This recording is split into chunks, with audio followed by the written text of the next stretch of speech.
Redstone, Nevada. A Tuesday afternoon so hot the wood on the saloon porch had begun to warp. The batwing doors swung open. 3 men walked in, guns worn low. The whole room turned. The bartender found something urgent below the counter. 2 card players became fascinated with the hands they'd been dealt. The woman by the window pulled her shawl tighter. In heat that could blister skin, everyone looked except one. She sat in the corner, back to the wall, hands still mending a boot with an awl and a length of waxed thread. She didn't look up, didn't glance toward the door. And she should have looked, unless she already knew, unless she'd been watching that door before they ever arrived. The first man stopped. His eyes swept the room and stopped on the corner, outside. The gray horse tied near the door stamped once. Ears forward, he knew. He always knew. Redstone, Nevada. August 1882, a Tuesday afternoon so hot the wood on the saloon's front porch had started to warp. Not bend, not soften, warp. The kind of slow structural failure that happens when heat stops being weather and starts being a condition. When the air itself gives up on moving and just sits there, heavy and still, like a judgment that hasn't finished being delivered. Inside the Callaway saloon, 3 ceiling fans turned, slow as dying thoughts. Slow as men who've lost the argument but haven't admitted it yet. The air smelled of sawdust and sour rye, and the particular tension that collects in rooms where people have stopped, pretending everything is fine. The kind of tension you can't name until after something happens, and then you remember it was there all along. She was sitting in the corner, back to the wall, always the wall. Her name was Nora Weld, 58 years old. Gray hair pinned back without ceremony, the way a woman pins her hair when she stopped caring what it looked like years ago and never went back. A face that had seen enough weather, human and otherwise, to stop being surprised by either. She wore a green riding coat that had outlived 2 horses, 1 marriage, and more men than she cared to count. Brown hat, dust on the brim, dust on the coat, dust on the boots she was currently mending with an awl and a length of waxed thread. Not waiting, not watching, mending a boot. Because the boot needed mending. Because the world would keep spinning whether she hurried or not. Because 58 years of living in hard country teaches you that the only tasks worth doing are the ones in front of you, done properly, without rushing toward the ones that haven't arrived yet. Nobody in that room looked at her twice. Not the bartender. Not the 2 men at the far table playing cards with the focused disinterest of men killing time rather than enjoying it. Not the woman near the window who had gathered her shawl around her shoulders despite the heat, a gesture that meant something. But nobody was asking what. Nobody looked at Nora Weld twice. That was not an accident. That was 8 years of careful, deliberate, patient work. 8 years of learning to take up exactly as much space as necessary, and not 1 inch more. 8 years of training rooms to file her away as furniture. It was the most useful skill she had ever developed. More useful than speed. More useful than accuracy, more useful than the particular knowledge of how to read a man's shoulder before his hand moved. Outside, tied to the post nearest the door, stood a gray horse. Not silver, not white. The particular gray of river stone after rain has passed, and the stone has dried but not forgotten. 17 hands of quiet muscle and accumulated experience. Dust was his name. He hadn't moved in 20 minutes. His ears were forward. Not looking for trouble, but he knew it was coming. He always knew. The batwing doors swung open at 2:30. 3 men. Dex Farrow came through first, 42 years old. A duster coat the color of old tobacco that had never been washed and didn't need to be. He had the build of a man who had done hard things for long enough that the hard things had stopped requiring effort. Lean in the way that isn't thinness but efficiency. His eyes moved the way a land surveyor's eyes move. Left to right. Corner to corner, methodical and complete, not looking for anything in particular. Looking for everything in general, just measuring. The way you measure a room before you decide what belongs in it. Behind him, Kit Howell. 21 years old, 2 guns, both worn low. Both worn deliberately low, the way a young man positions something when the entire purpose is for you to notice it. He had the jaw of someone whose face hadn't finished deciding what it wanted to be. The unfinished quality of a man who hasn't yet met the thing that would complete him, or end him. The 2 possibilities looking identical from the outside. Last through the door was August Pruitt, 34. quieter than the other two, in the way of a man who has learned that quiet is information. He positioned himself nearest to the exit, not to block it, to remember where it was.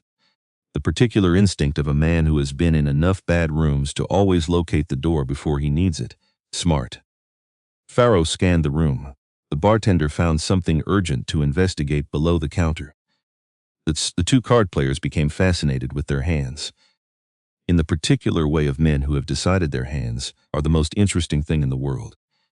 The woman by the window gathered her shawl tighter and moved toward the back with the unhurried certainty of someone who has made this calculation before and knows exactly how much time she has.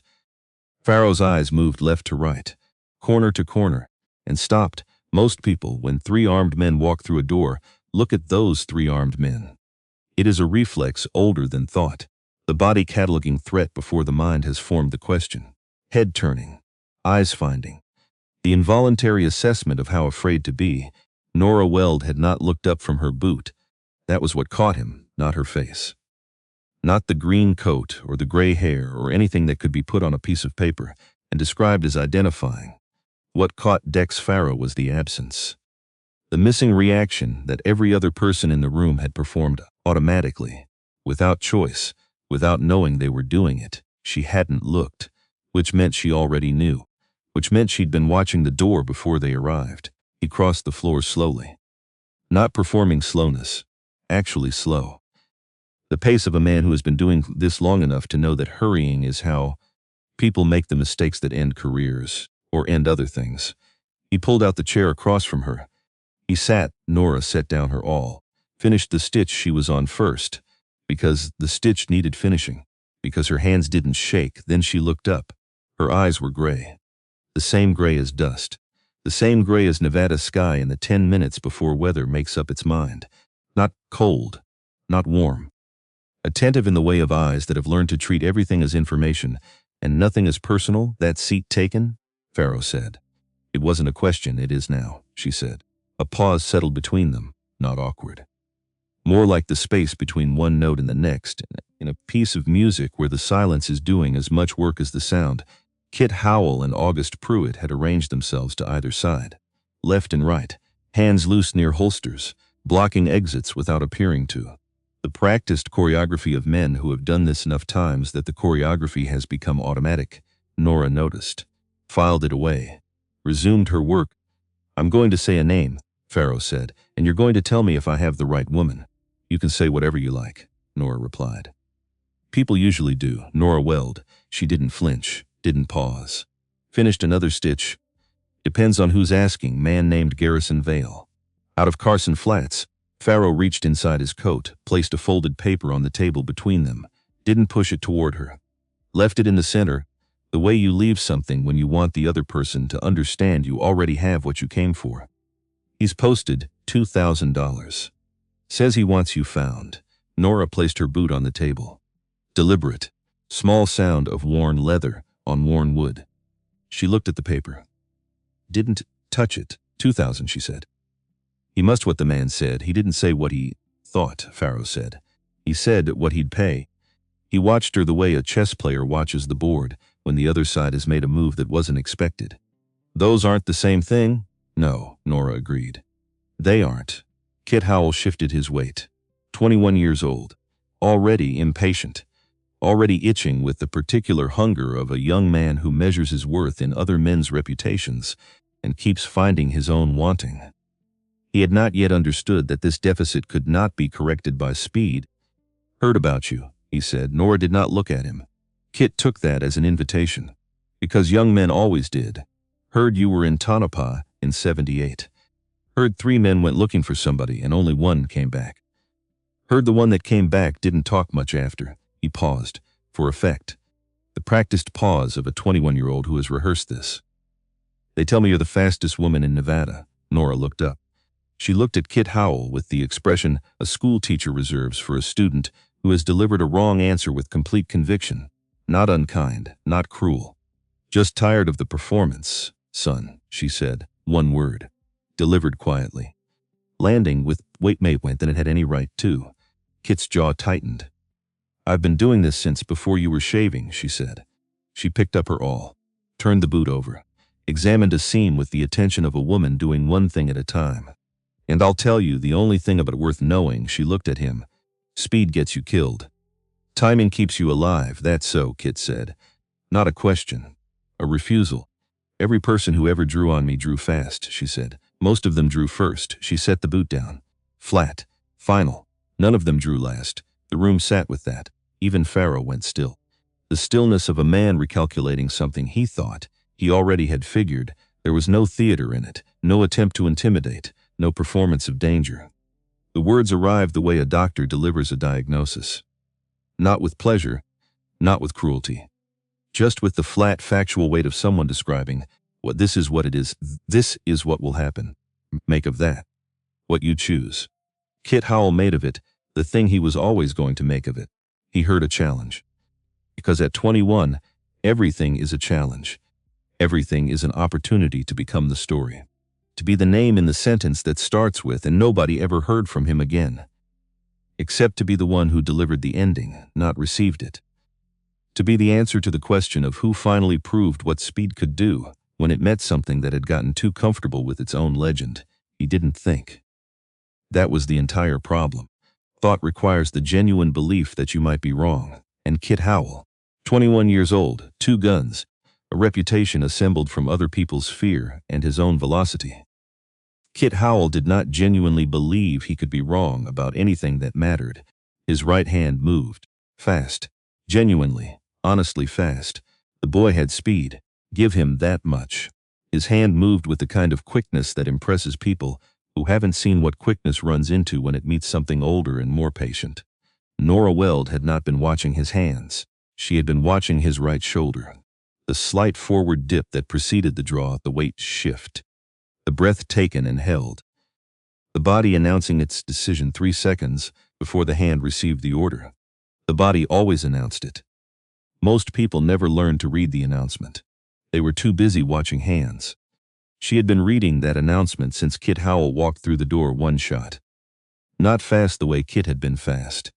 Fast the way a surgeon's cut is fast. Not hurried, not frantic. Precisely as quick as necessary and not one fraction more.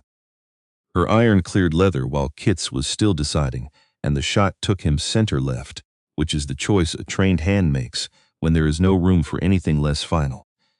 Kit Howell folded at the bar. Not dramatically. Not the way the stories went. He sat down against the wooden rail with his chin dropping to his chest, and he didn't move again, 21 years old. The age when a man still believes that being fastest and being right are the same thing.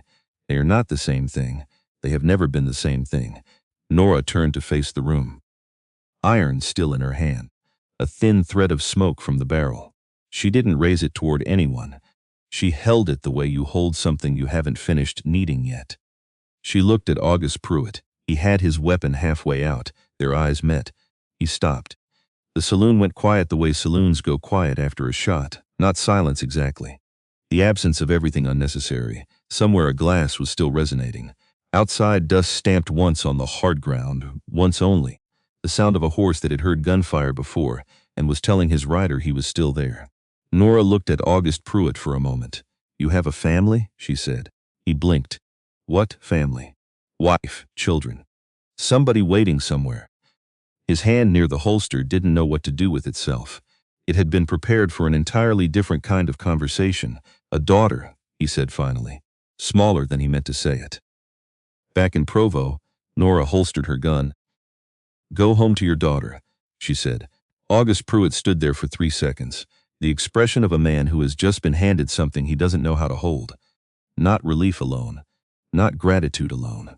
Something more complicated than both. The particular feeling of a man who has just understood something about himself that he will need a long time alone to finish working out. Then he backed toward the door, turned, gone.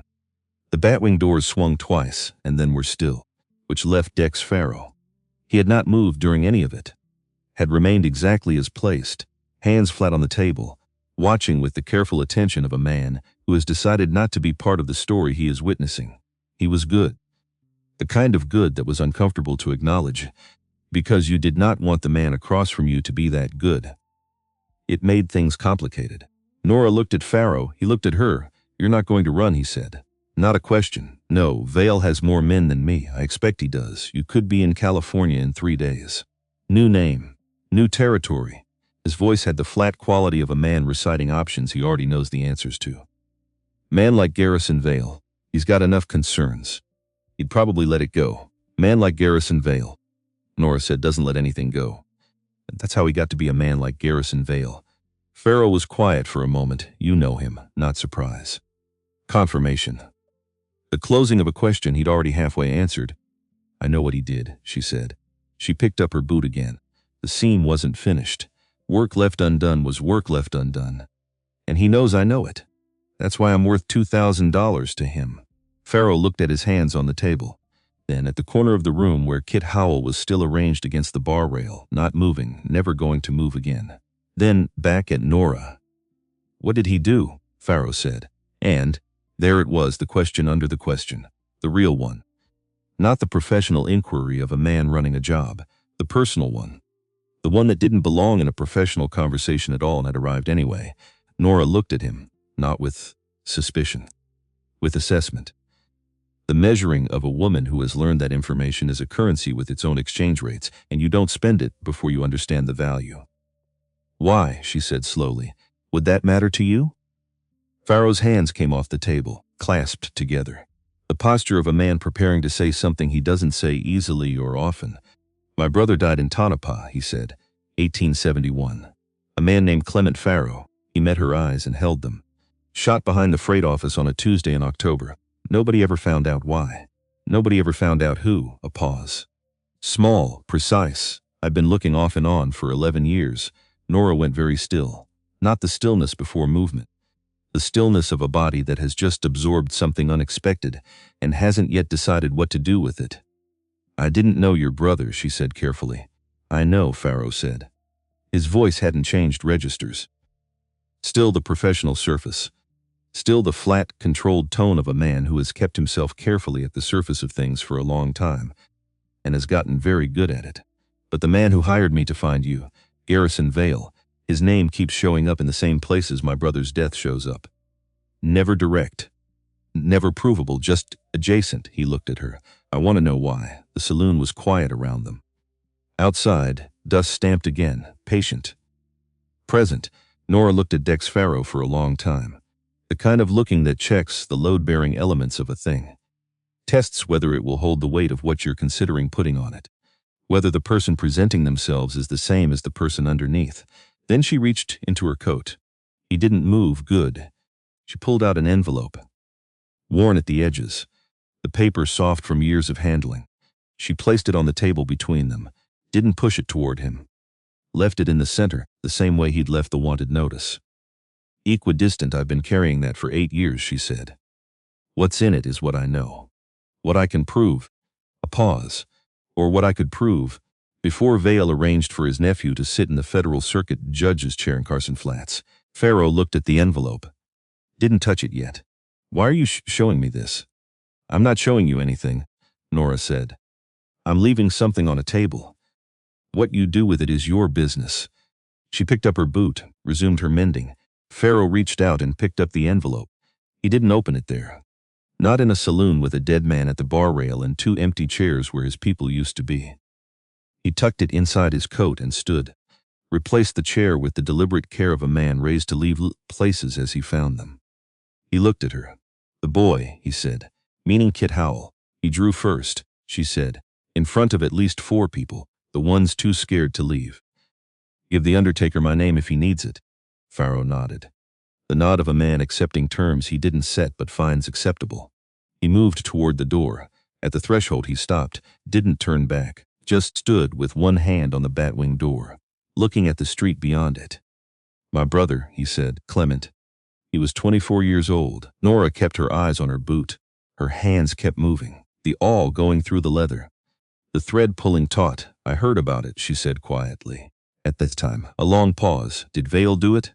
I don't know, she said, but I think he knows who did. The batwing doors swung open, closed, then nothing.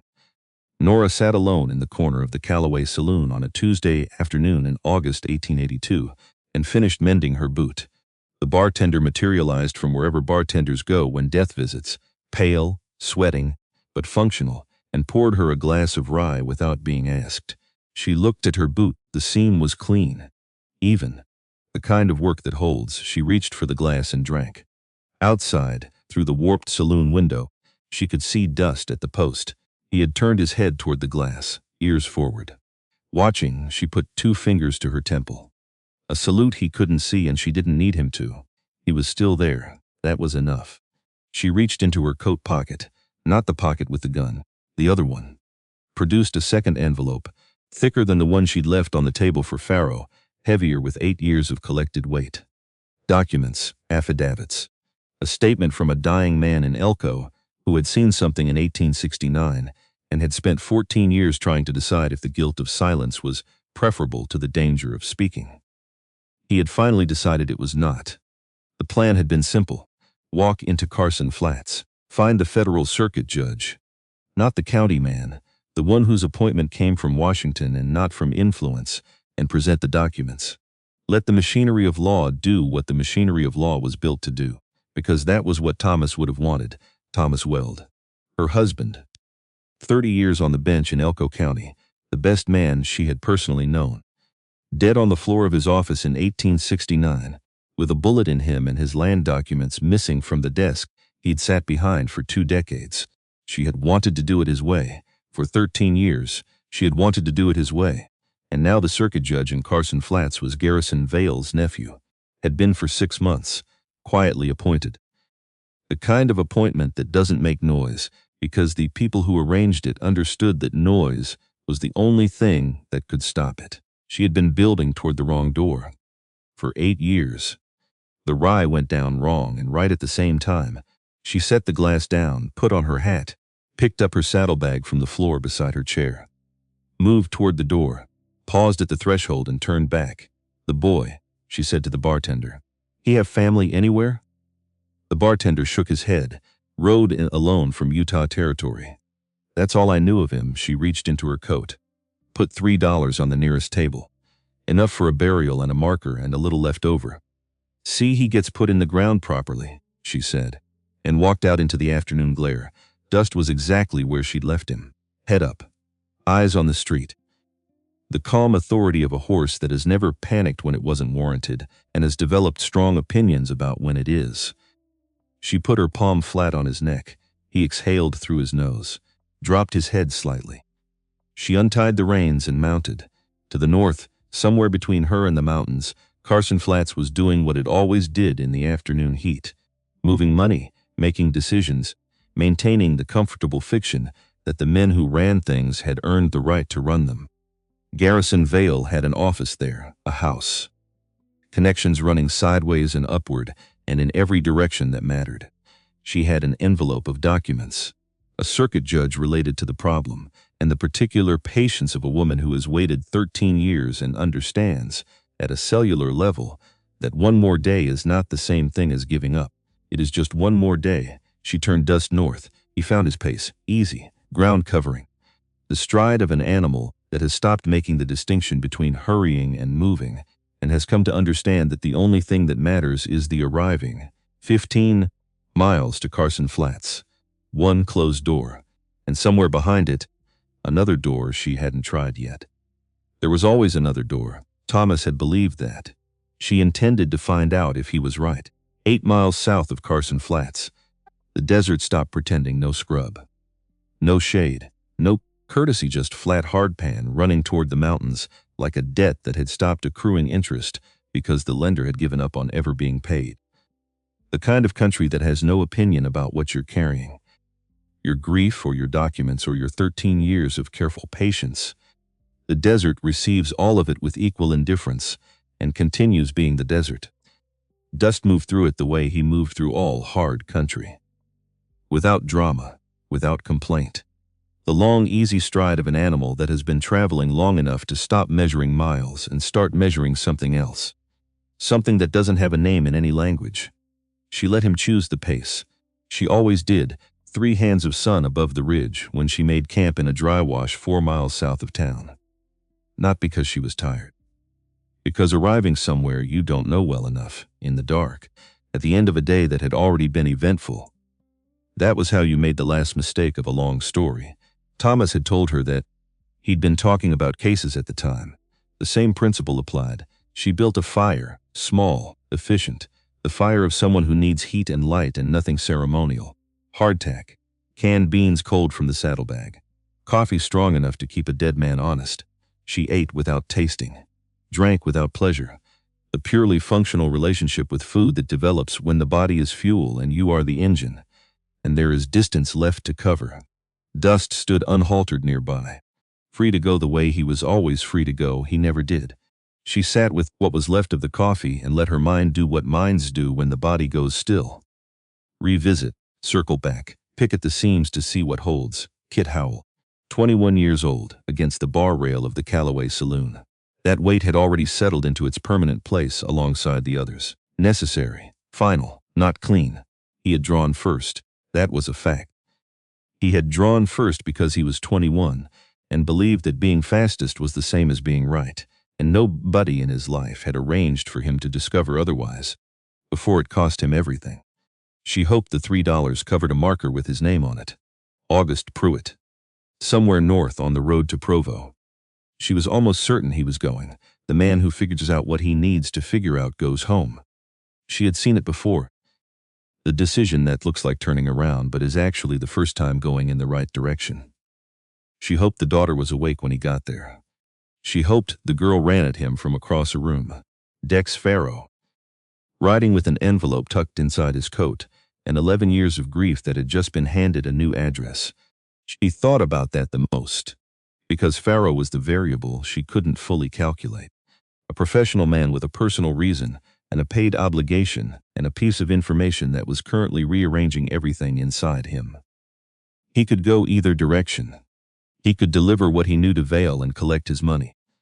He could ride toward the answer, the envelope suggested, and forget about the money. He could do both simultaneously, the way a man can be reconsidering everything while still doing the job, the two processes running parallel, neither one canceling the other. She didn't know which direction Farrow would go. She knew she couldn't wait to find out. The fire burned low. She covered the coals, pulled her bedroll, and lay back the desert sky above her.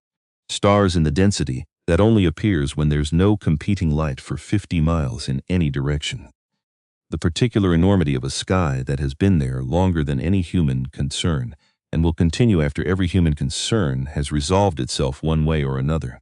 There was a star directly above her, Polaris, motionless while everything else wheeled around it.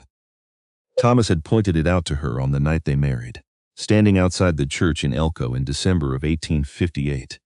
24 years old, and already the kind of man who believed that fixed points were worth locating and worth keeping. She had loved him for that. Still did, not the version of love that hurts, the other version, the one that becomes structural after enough time and enough absence. Not a wound anymore. Foundation. The thing underneath everything else that explains why you're still standing when the list of reasons to stop has gotten very long.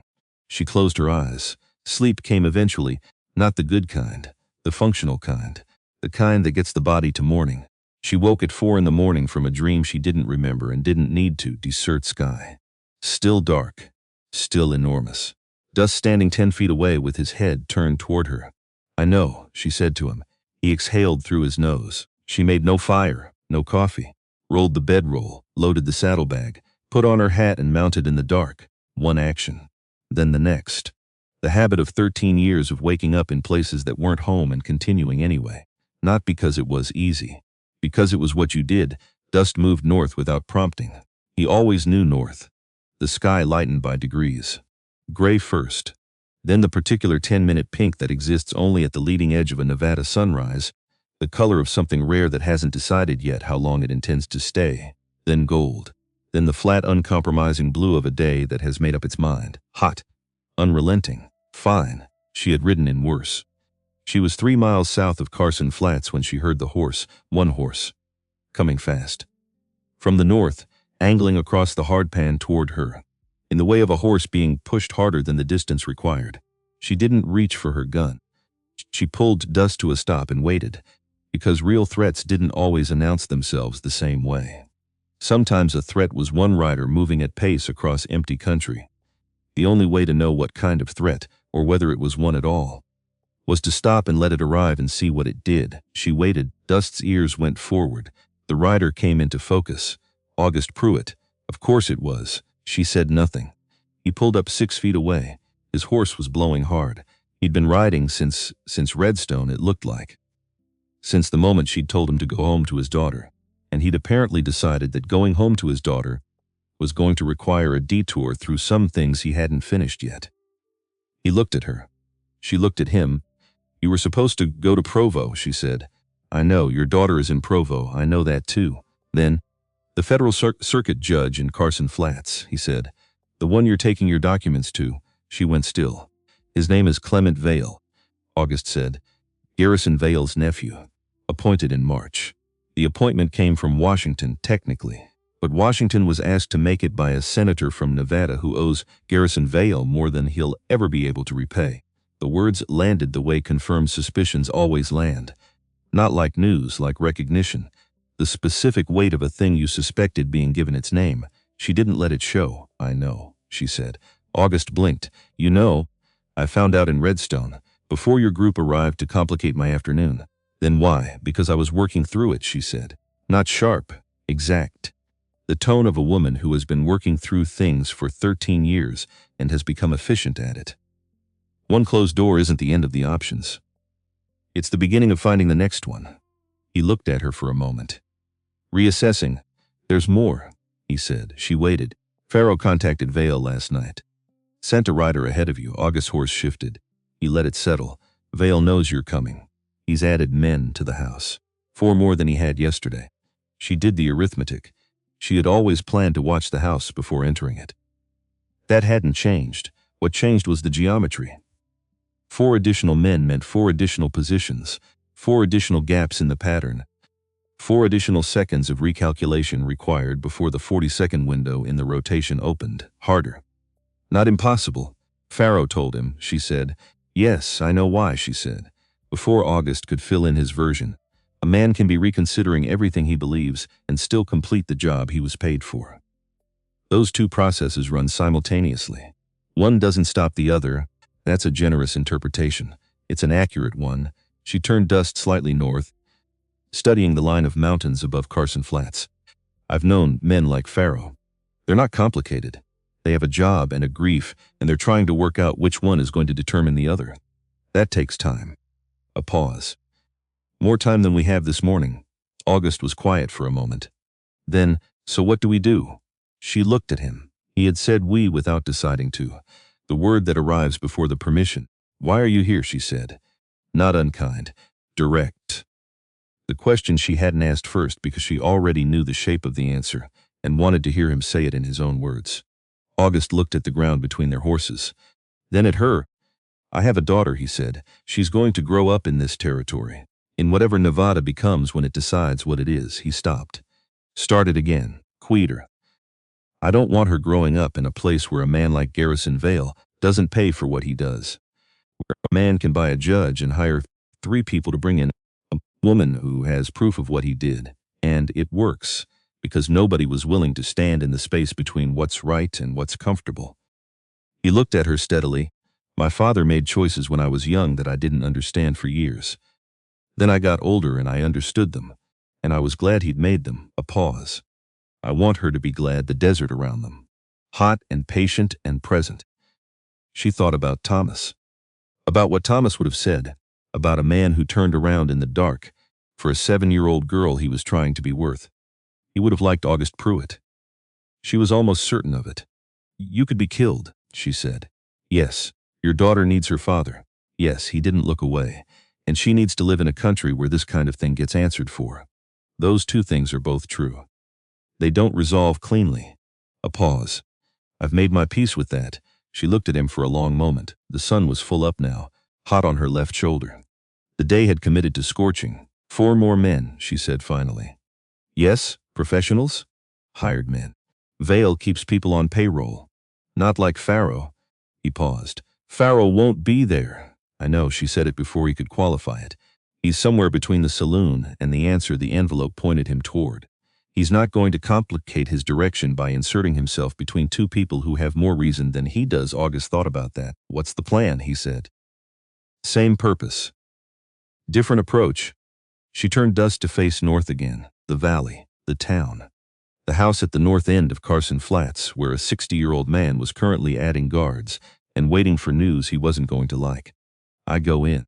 I make Vale understand that whatever protection he thinks he has isn't protection anymore. I give him the chance to end it, and if he doesn't, then every document I have, every affidavit, every statement, every piece of paper built over 8 years goes to a newspaper, to the federal marshal's office in San Francisco, to the senator from Nevada who is not on Garrison Vale's list. A pause. It's the slower path. But it works. You've been holding that option back. It was the last option, Shah said. I wanted to give the legitimate path a genuine chance first. She looked at him. Thomas deserved that. August was quiet. Your husband, he said. Not a question. Just the name finding its place in the shape of everything she'd said. He was a judge, she confirmed. He believed in the process even when the process was difficult. She looked north again. I've been trying to honor that.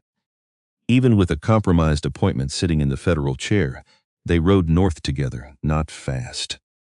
The pace of people who understand that arriving correctly matters more than arriving first. Carson Flats announced itself with the pragmatic accumulation of structures that said people had decided to stay here and built what they could. Not beautiful. Functional. The architecture of permanence without pretension. She had been here once before.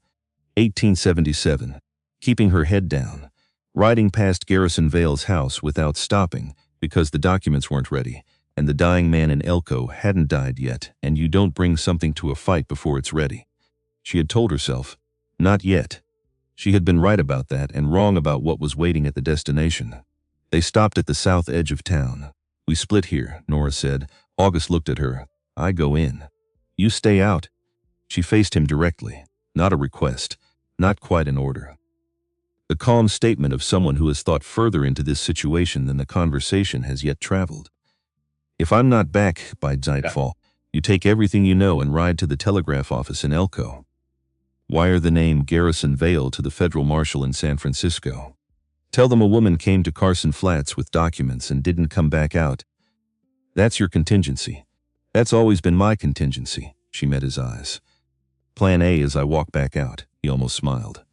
The near smile of a man who has just committed to trusting something he can't fully verify and is accepting that. She turned dust toward the north road and rode. She rode north through Carson Flats on a gray horse at an easy, unremarkable pace, past the dry goods store, past the assay office, past two men outside a bank, who paused to watch a woman on a gray horse go by, and then continued their conversation, because there was nothing in that sight worth interrupting for. The house at the north end was exactly as she'd filed it years ago. Solid frame construction, stone foundation, a covered porch running the full length of the front face. Solid, intentional. The structure of a man who had decided this was where he was staying and built accordingly. Two men on the porch, standing in the posture of men being paid to stand without being told specifically why today requires more of them. She counted the additional 4 as she passed. 2 at the east corner. 1 on the roof of the adjacent building, not as invisible as he believed. 1 near the stable, trying to look like someone's employee without quite managing which employee. Not professionals. August had been right. They had the threatening aspect down and the attention less well developed. She didn't slow, didn't look directly. Continued past and turned left 2 blocks north. Came around behind through the thin stand of cottonwoods on the property's west side. She left dust a quarter mile out. No rope.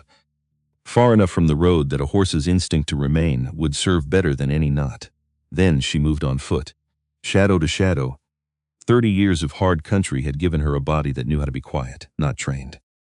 Developed the way all survival skills develop, through the repeated experience of needing them. Through arriving at the understanding that noise was information and silence was strategy. The back door. Unlocked. Of course it was unlocked. Men who pay for guards rarely think about the spaces. Guards can't see. They invest in the visible solution and then stop thinking. The particular blindness of people who believe that sufficient expenditure resolves sufficient problems. She stood in the doorway for 3 seconds. Let her eyes adjust. Let the house tell her what it could. Parlor ahead. Lamp burning low. A chair turned toward the front window, angled to watch the south road. A desk to the left. Papers. A glass of amber whiskey, half finished. The kind of glass that gets poured when a man needs to occupy his hands while his mind works. Case beyond that.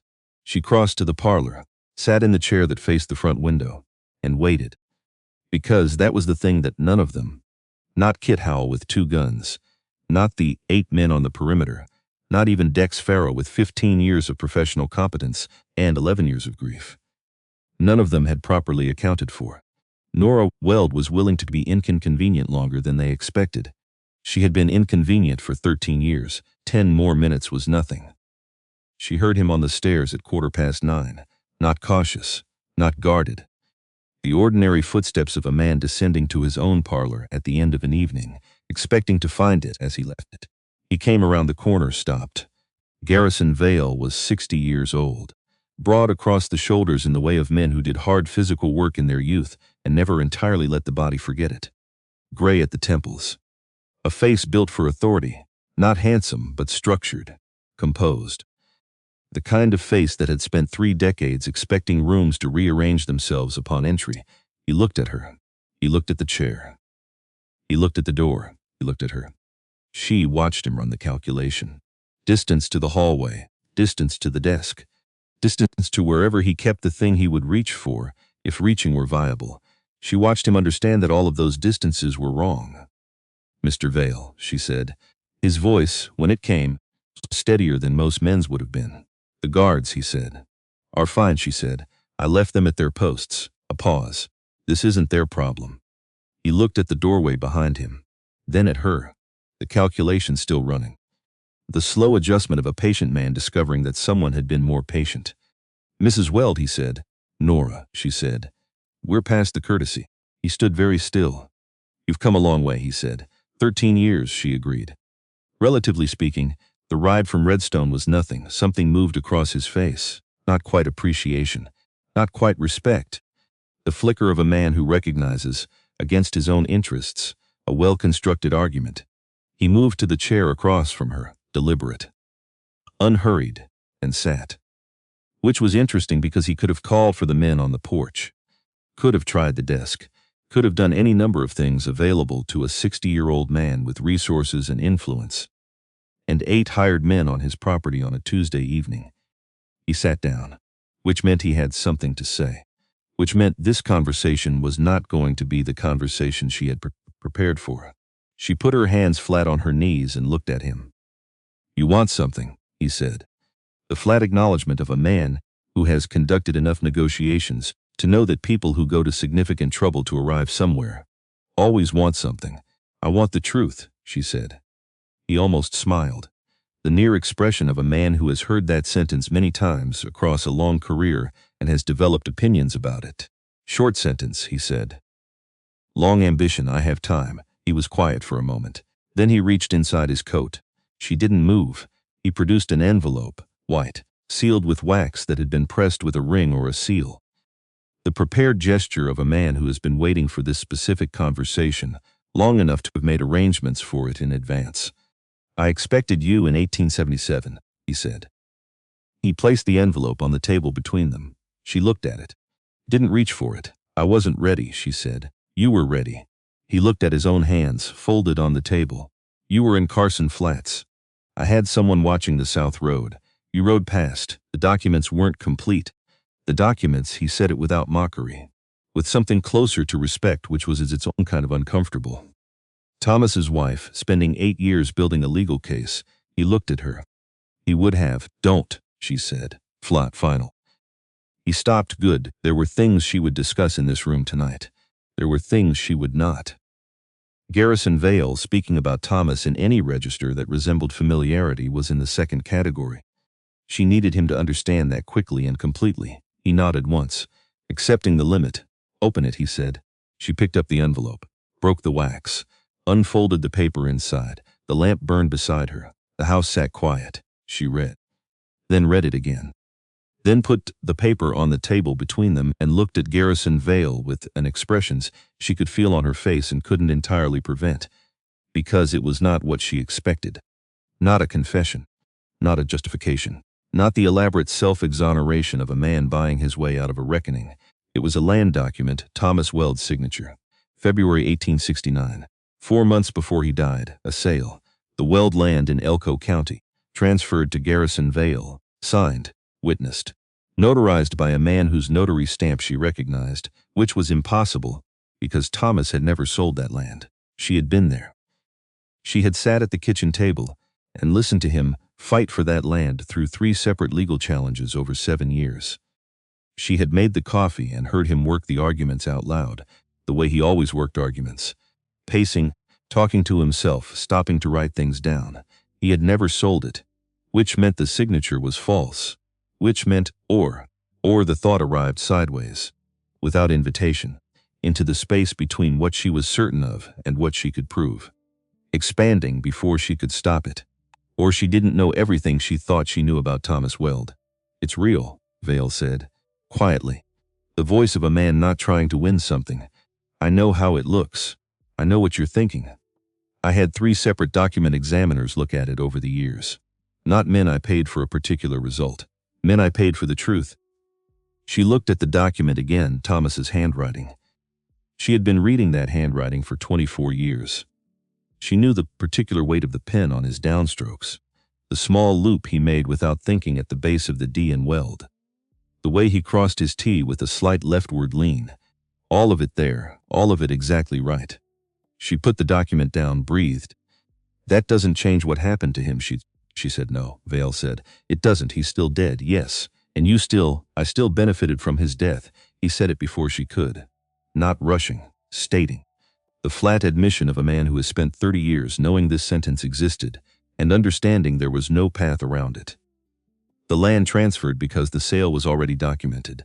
The transition was clean, too clean. I knew it at the time. I told myself the document was genuine and the timing was coincidence." He stopped. "You didn't believe that," she said. "No," he said. "I didn't. The house was very quiet. Patent men, when they finally say the thing they have been not saying, say it without decoration, without the elaborate scaffolding of self-justification that smaller men build around their admissions." He had known. He had taken the land. He had told himself a story that he didn't believe. "Who killed him?" she said. Garrison Vale looked at the table. "I don't know his name," he said. "That's the truth. I have been trying to find it for 11 years. She looked at him. "Why 11 years?" she said. He reached into a different pocket, produced a smaller piece of paper, old, soft with age. He placed it beside the land document. She picked it up, a letter addressed to Garrison Vale, October 1871, unsigned. 3 sentences. "The judge asked too many questions about the transfer. It has been handled. Don't ask questions yourself if you want to keep what you have." She read it 3 times. 3 times, because 3 times was what it took for the full weight of it to reach the bottom. Anaconda. "Someone killed Thomas because he started asking questions about his own land sale," she said. "Yes. And they wrote to you to make sure you understood the warning." "Yes. And you kept quiet." He didn't answer. He didn't have to. The answer was in the house around them, the solid frame, the stone foundation, the 30 years of building on ground that someone else had cleared by methods he had chosen not to examine. She put the letter down beside the land document, 2 pieces of paper, 13 years. The lamp guttered once in a draft. Steadied. She thought about Thomas at the kitchen table, reading, lips moving on the complicated passages. The best man she had personally known. Dead because he had done the thing he was constitutionally incapable of not doing, because he had found something that didn't add up and refused to leave it that way. Someone had handled it. And Garrison Vale had kept quiet. And Nora had spent 13 years pointing herself at the wrong door. She sat with that, let it be the size it was without making it smaller or larger. Dex Farrow. She said, finally. Vale looked up. "His brother," she said. "Clement Farrow, Tonopah." October 1871. Something shifted in Vale's face. The recognition of a man who has been carrying 2 things in separate rooms for 11 years and has just been told they were always the same thing. "The freight office," he said. "That's where they found him." Vale closed his eyes, briefly, then opened them. "The letter came 6 days after Clement Farrow was found," he said. I never connected them. He was a freight clerk. I couldn't understand why anyone would. Because he saw something, Nora said. Or knew something. Or was in the wrong place when someone needed there to be no witnesses to what had happened. The room sat with that. 2 deaths. One hand, 4 days apart in the doing, 11 years apart in the telling.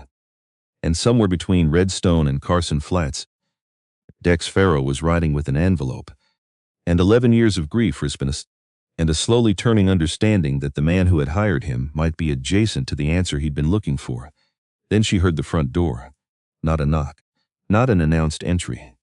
The shift in air pressure that a house makes when a door that was closed is no longer closed. Vale heard it too. They looked at each other. Neither moved for exactly 1 second. Then Nora's hand went to her iron, and Dex Farrow walked into the parlor. He looked at Nora, then at Vale, then at the 2 pieces of paper on the table between them, then at Nora again. He was not holding his weapon, but his hand was near it. The automatic proximity of a man whose hands had been close to that particular thing for 15 years. Farrow, Nora said, Mrs. Weld. You told him I was coming. I did. No apology. No performance of regret. The flat acknowledgement of a professional man accounting for a professional decision. I was hired to do a job, and now? He looked at Vale for a long moment. Now I'm wondering, he said, whether the man who hired me is the man I should still be working for. Vale went very still, because that sentence had weight. Specific weight, the weight of a man who has read what was in an envelope, who has been writing for hours with that reading sitting against his chest, who has arrived at a question he has been not asking for 11 years, and has decided that tonight is when it gets asked. My brother, Farrow said to Vale, directly, the way a man speaks when he has not rehearsed anything and is simply saying the thing. Clement Farrow, Tonopah, October 1871. Vale looked at him. I know that name, Vale said. Tell me how. The lamp. The quiet house. 3 people in a parlor at the north end of Carson Flats, Nevada. The particular weight of the things between them adding up to more than any of them had carried individually. Vale told him. All of it. The land document. Thomas's questions. The letter. 6 days. The freight office. The way 2 things Vale had kept in separate mental drawers for 11 years were apparently the same thing, just seen from different angles, by different people who had never been in the same room before tonight. Farrow listened without moving, without expression. The stillness of a man receiving the thing he has been looking for and discovering. It comes packaged with more information than he anticipated, in a shape he wasn't expecting, with weight distributed in places he hadn't prepared to carry. When Vale finished, Farrow was quiet for a long moment. You suspected they were connected, he said. I suspected, Vale said. I couldn't prove it. You suspected, and you kept quiet. Yes, for 11 years, yes. The word sat in the room by itself. Farrow looked at Nora. She looked at him. Between them on the table, the land document, the unsigned letter, 13 years of hers and 11 years of his, and the accumulated arithmetic of 2 people who had been moving in parallel directions toward the same answer and had only now arrived at the same room. Who sent the letter? Farrow said. To Vale. I don't know the name. You tried to find it? Yes, Vale said. In the beginning. Carefully. The kind of inquiry you conduct when you understand that asking the wrong question in the wrong direction will get you the same result Thomas Weld got. He looked at his hands, and then I stopped, because you were afraid. Because I was afraid, Vale said, without deflection, without the layered self-justification of a man trying to make his fear sound reasonable. Just the plain admission of what it was, because stopping felt like survival. Because I convinced myself survival was sufficient. A pause. It wasn't sufficient, he said. I've known that for a long time. Nora looked at the 2 pieces of paper on the table. She looked at what she had come here to do, what she had spent 13 years preparing to do, the documents in her saddlebag, the affidavits, the dying man's statement, the carefully built architecture of proof, assembled stone by stone over 8 years, all of it aimed at the man sitting across from her, and now Garrison Vale sitting there. Not the source of what happened to Thomas, but the beneficiary. Not the hand that pulled the trigger, but the man who had heard the shot and understood what it meant and chosen to remain silent and keep what the silence preserved for him. Not innocent. Nobody in this room was innocent, but not the name she needed. She needed a name. You said you tried to find it, she said. Before you stopped. What did you find? He was quiet for a moment, the consideration of a man deciding how much of what he knows is safe to say out loud. Then he stood, moved to the desk, opened the bottom drawer, produced a folder. Old, the corners worn soft with age. He placed it on the table next to the other documents. Everything I found before I stopped looking, he said. Names. Dates. A connection to a land company that operated out of San Francisco, starting in the late 1860s. Men who were quietly assembling Elko County land in pieces, buying adjacent parcels one by one until the combined holdings would be worth far more than the sum of what they'd paid for each piece individually. He looked at Nora. Thomas's land was one of the pieces they needed to complete the picture. She opened the folder. Pharaoh moved to stand behind her. Not with her. Not exactly. Reading over her shoulder. The same words, different angle. 3 names listed as company principals. 2 of them dead, dates noted in Vale's careful handwriting in the margins, the manner of death not specified but the implication present. The 3rd name still alive, still operating, a man named Harlan Goss, based out of Sacramento now, former operations throughout Nevada territory. A man who had spent 3 decades moving from one jurisdiction to the next, accumulating land and influence through methods that stayed precisely adjacent to provability. Just outside the reach of men like Thomas Weld, who had the habit of asking questions and the authority to demand answers. Just adjacent. Always just adjacent. Nora's finger rested on the name. She felt something shift. The target she had moving toward for 13 years had just redirected itself. The reckoning she had built toward was still necessary, but it pointed somewhere different than she'd been aiming. The man she had come here to hold accountable was sitting across the table with a folder of evidence and 30 years of guilt. And the look has been waiting for someone to arrive and take the weight he'd been carrying wrong. Not absolution, not forgiveness, just the transfer of a burden to someone better positioned to do something with it. She looked at Pharaoh. He was looking at the name, his jaw set.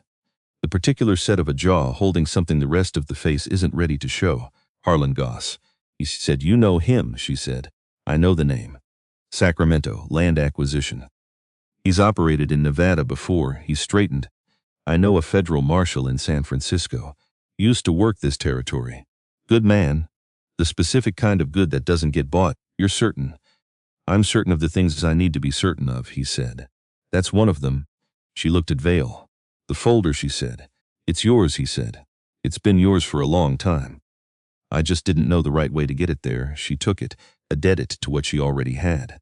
The documents, the affidavits, the dying man's testimony, all of it still relevant.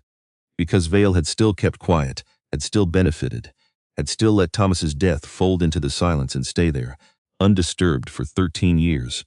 Not the whole story, but a necessary part of it. She looked at Vale. "You're not walking out of this clean," she said. "I know that. What happened to Thomas? What happened to Clement Pharaoh? You knew things. You said nothing." "Yes, that's going to matter. I expect it will." He met her eyes. Held them. "I stopped expecting clean a long time ago. He stopped. "I stopped expecting this either. Someone actually arriving." A pause. "Most of the time, the things we carry alone until we die, and the weight dies with us. Nobody comes. Not this time," she said. "No," he said. "Not this time." Pharaoh looked at Nora, the marshal in San Francisco. He said, "I can make contact. Get him moving on Goss before Goss knows the direction has shifted. The calculation of a man repurposing a specific set of professional skills toward a different objective. The same skills, different direction. It'll take 2 weeks. Maybe 3. I have time," she said. Something moved across Pharaoh's face, not a smile, the predecessor of one. The expression of a man who has arrived somewhere unexpected and is still in the process of determining whether it's better or worse than where he was going. "My brother," he said, to nobody in particular. To the room. To whatever version of Clement Pharaoh existed in the present tense, which was the version that existed inside the people who carried him. Nobody filled the silence. Some silences don't need filling. They need to be exactly as long as they need to be. And then the next thing happens. Pharaoh looked at the table, at the documents, at the folder. He was 24 years old, he said. He liked baseball. He was bad at it, genuinely, comically bad at it, and he played anyway, every Sunday. with the same enthusiasm he would have brought to being good at it. A pause. Small, deliberate. He wrote letters home every week, even when there was nothing to say. Especially then, nobody moved. "I want Harlan Goss in a federal court," Pharaoh said. "Not dead, not handled. In a courtroom. With everything on the table, every document, every affidavit, every piece of paper that can be gathered." He looked at Nora. Thomas Weld's name spoken out loud by a federal judge. She looked at him. "That's what I've always wanted," she said. "Then we want the same thing. We want the same thing," she confirmed. Not warmly. Not the conclusion of a friendship forged in a parlor over old documents. The conclusion of a calculation that two separate people had been running in parallel for a bind 24 years, and had just now arrived at the same sum. Pharaoh looked at Vale. "You're going to cooperate," he said, "completely. Testimony. Documents. Everything in this folder and everything not in it that you remember." "Everything," Vale said. "If you hold anything back. If you find a reason somewhere along the way to decide cooperation is no longer in your interest. If Harlan Goss receives any warning that this is moving." "He won't," Vale said. "Not from me." Pharaoh held the look for 3 more seconds, measuring. Then he looked at Nora. She gave him the smallest nod. Not endorsement, not absolution, just acknowledgement that the measurement was correct. Pharaoh turned toward the door. At the threshold, he paused. The gesture she was beginning to understand was simply how he left rooms. Standing for one additional moment in the doorway, giving himself one more chance to revise whatever he'd decided. "Mrs. Weld," he said. "Not turning, Pharaoh? I've been doing this for 15 years, he said, bringing people in. Working for whoever could pay." A pause. "I'm going to do something different after this." She didn't ask what. It wasn't her question to ask. It was his answer to find in whatever time he had to find it. "Your brother would have been glad," she said instead. He stood in the doorway for one more second, then he walked out. The front door opened, closed. Specific and final, the house settled around her and Garrison Vale. Two people who had been aimed at each other for 13 years and had arrived in the same room and found it emerged differently than either of them had planned for. She organized the documents. Precisely. The care of a woman who has spent 8 years learning that the only appropriate way to handle this kind of information is with deliberate attention and no rushing. Then she stood. "I could still take this to a newspaper," she said. "Your name in it alongside Goss's. The cooperation, the silence, the 30 years of benefit built on a cleared field." She looked at him. "I'm not making promises. I'm not asking for them," he said. "Harlan Goss first. Federal court. Thomas's name spoken out loud. Yes, then we'll see where the rest of it lands." She picked up her bag, moved toward the back door. The way she had come in, at the door she stopped. She looked back at the room, the lamp, the desk, the folder in her hands, the land document still on the table, Garrison Vale in his chair, looking at his hands. The posture of a man who has put something down after carrying it wrong for 30 years, and doesn't yet know what to do with the hands that held it. She stepped through the door. The Nevada night received her, August warmth that didn't apologize for itself. The smell of dry earth and something faintly alive from the cottonwoods to the south.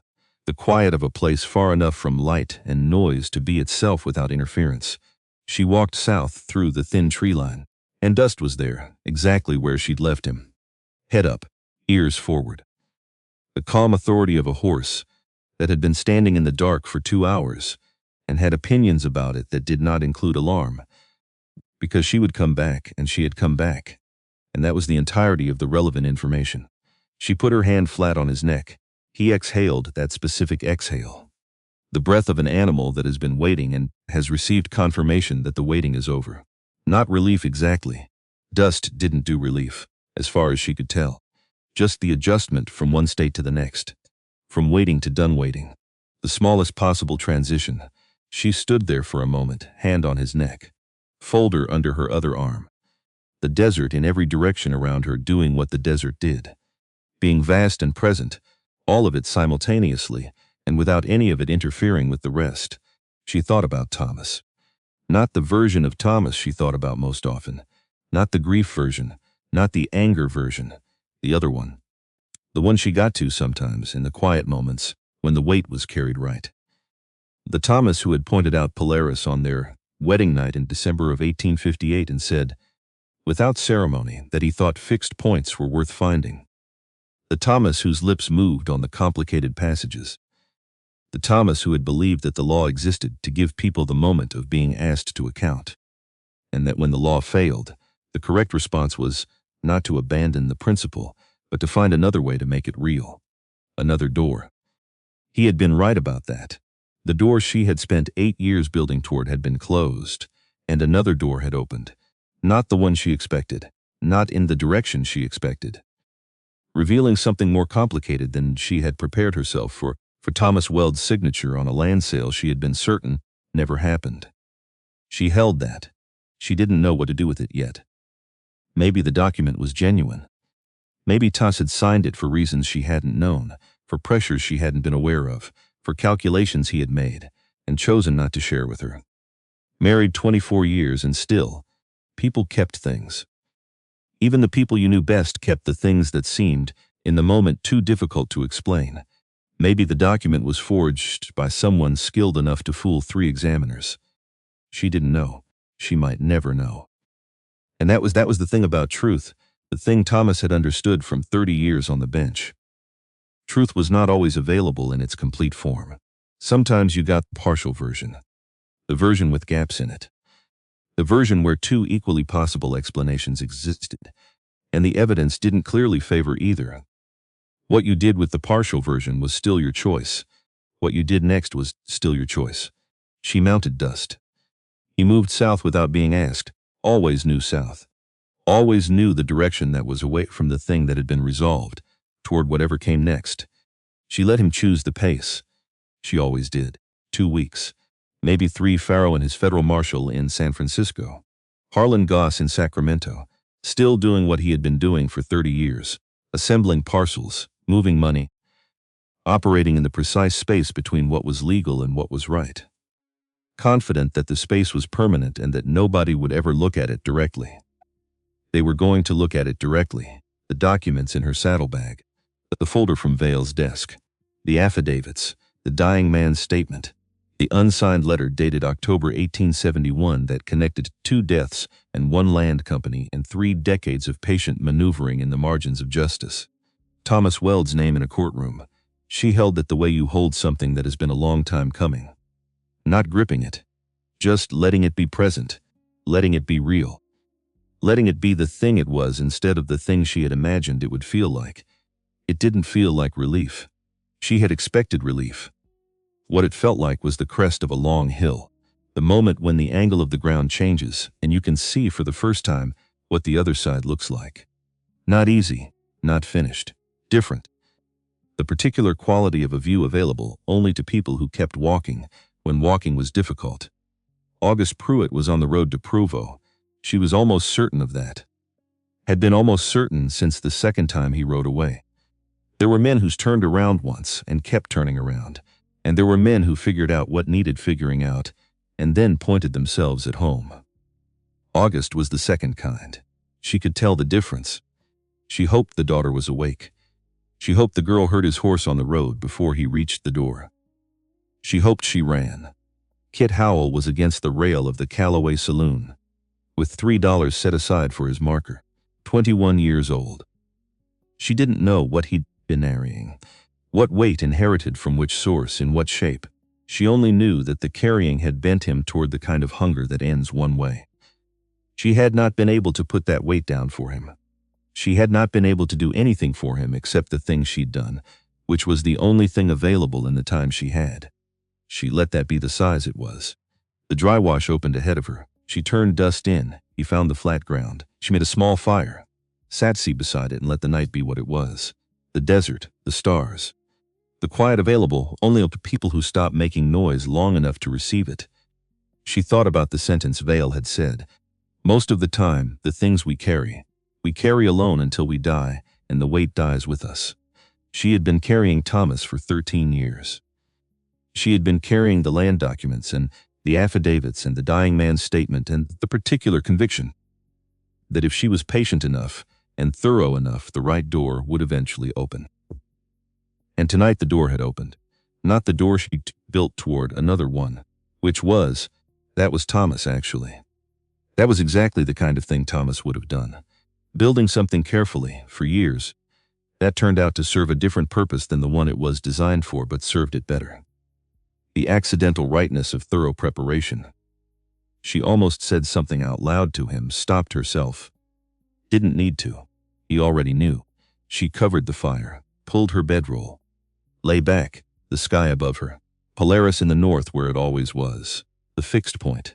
The thing that stayed still while everything else wheeled around it. She found it, let her eyes rest on it. Still here, she thought. The fire was out by midnight, not because she put it out. Because small fires in dry washes burn what they have, and then stop, the way honest things do. No drama, no lingering. Just the gradual subtraction of light, until the dark around her was the same dark as the dark everywhere else, and the distinction between fire and no fire became a matter of temperature rather than visibility. She didn't sleep again after the fire went out, didn't try to. She lay on her back with her hands folded on her stomach and looked at the stars the way Thomas had taught her to look at them. Not romantically, not philosophically, but practically, as navigation, as reference, as the original system that people used before they built better ones and then forgot that the better ones could fail. The stars don't fail, Thomas had said. They change position with the seasons, but they don't fail. Learn them the way you learn anything you might need in the dark. She had learned them. 37 years later, she could still name the ones directly overhead, could trace the shapes without trying, the way you trace the layout of a house you grew up in. Not because you're paying attention, but because your body remembered before your mind got involved. Dust stood at the edge of her peripheral vision. She could hear him breathing, the slow measured breath of a horse who has made his peace with standing in the dark and finds it acceptable. She had bought him in the spring of 1870, the year after Thomas died, from a man outside Elko who'd had 3 horses to sell and had tried to interest her in the younger 2. She had looked at all 3 and chosen Dust on the basis of something she couldn't have articulated at the time and could only partly articulate now. He had looked back at her the way very few animals looked back at people, with what seemed like assessment rather than hunger or fear. Like he was running the same calculation she was, like he was deciding if she was worth his time. She must have passed the test, 12 years together now, the kind of relationship that doesn't require explaining because it has accumulated its own language.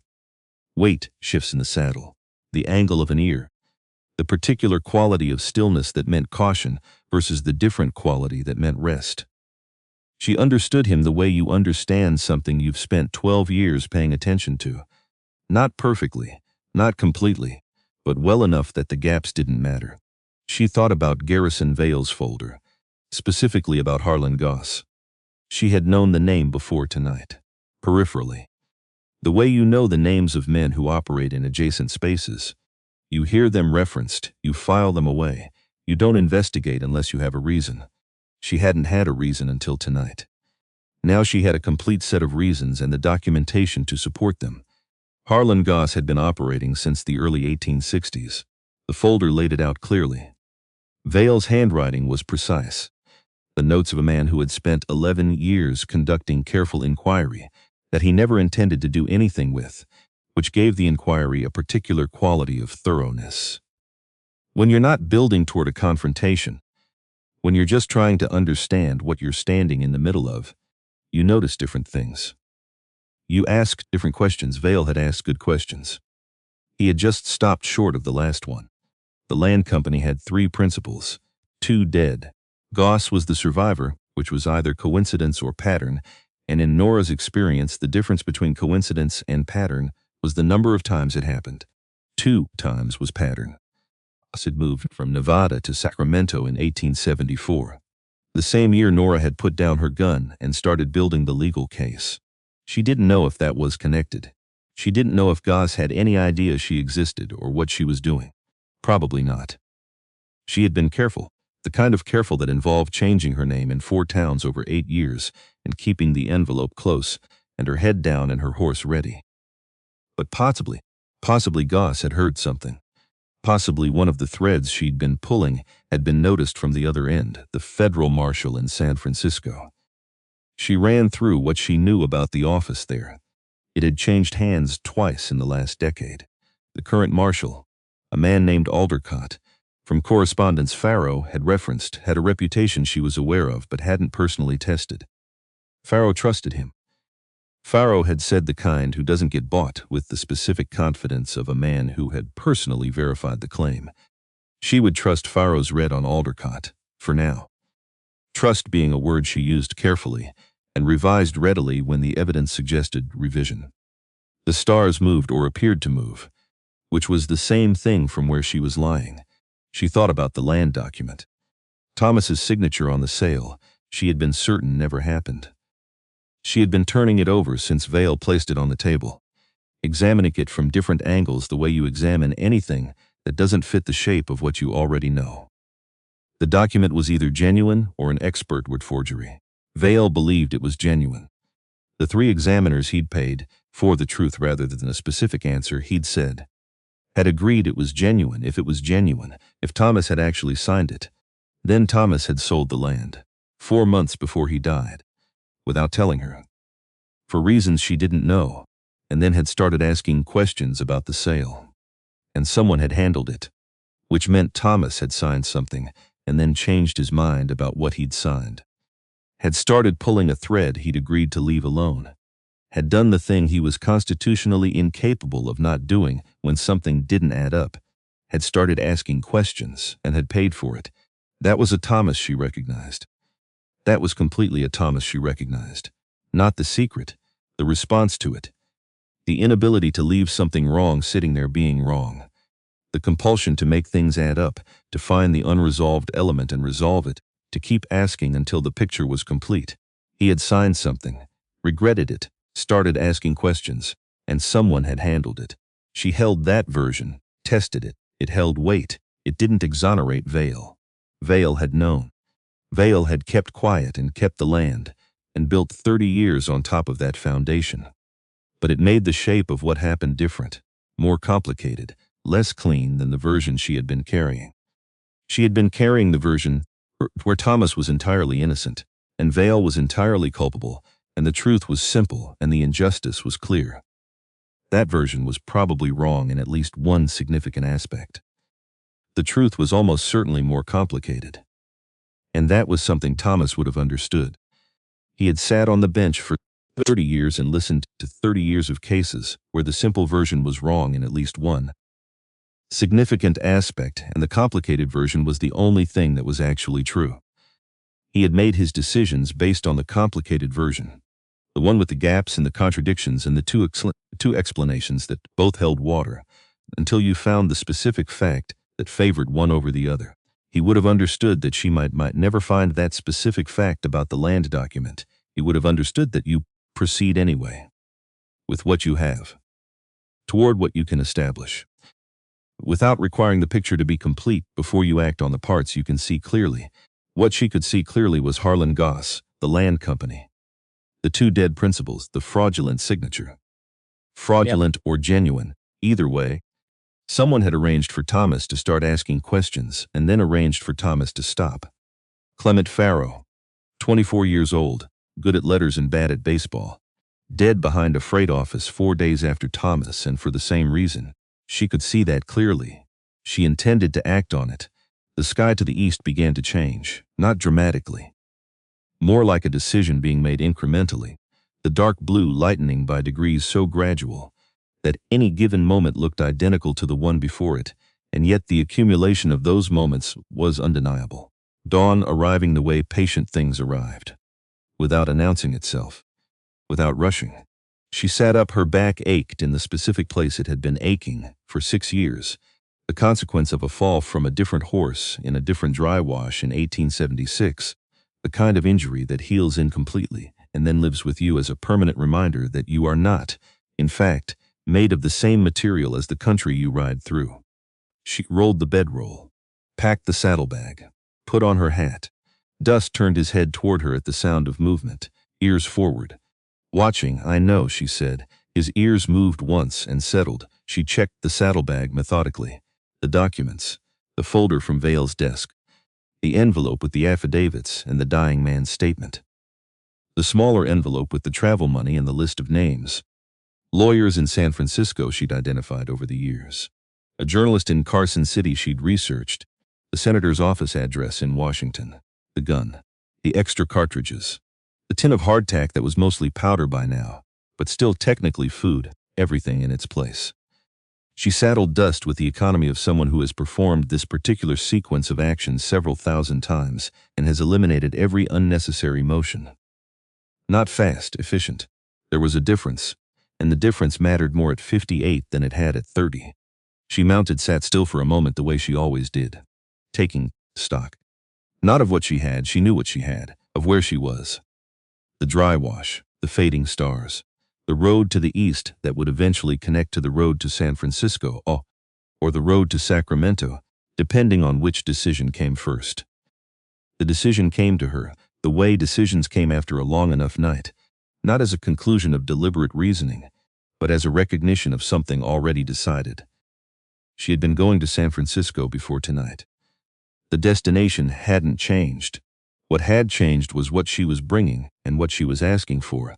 Before tonight, she had been going with a case against Garrison Vale and a request for a federal judge to hear it. Now she was going with a case against Harlan Goss and Vale's testimony and Farrow's federal marshal. And the accumulated weight of 2 deaths and 30 years and a folder of careful inquiry compiled by a guilty man who had finally decided that guilt without action was no longer something he could maintain the weight of. That was more than she'd had yesterday morning. She turned Dust east. He moved without comment into the lightening dark. The road from the wash to the main track was 400 yards of uneven ground that Dust navigated by instinct, picking his footing without requiring direction, the occasional shift of his weight communicating what he'd found before his feet communicated it to her. She let him navigate. She all-wired him navigate the parts he was better at navigating. The main road was empty at this hour. The particular emptiness of a road that connects places people go but isn't itself a place anyone stays. She turned east on it and let Dust find his distance pace, the long, measured stride that wasn't fast but covered ground, the stride that could be sustained for 10 hours without destroying him, the stride that got you where you were going. The sky continued its incremental argument toward morning. She thought about August Pruitt riding north toward Provo, and a daughter who was 7 years old, or 8. The daughter watching a window, the way children watch windows, when they had been promised something was coming, the faith of a child who believed in the return, because nobody had given her a reason not to yet. She hoped August got there before that faith was tested. She thought about Dex Farrow riding toward San Francisco with 15 years of professional habits, and the specific fresh purpose of a man who has just been given a legitimate target for a grief he's been carrying in the wrong direction. Clement Farrow, 24 years old. Letters home every week, even when there was nothing to say. Harlan Goss was going to be looked at directly. He didn't know that yet. He was in Sacramento right now, doing whatever he did at this hour. Sleeping, probably, the sleep of a man who had convinced himself that what he'd done was sufficiently far in the past to have stopped being relevant.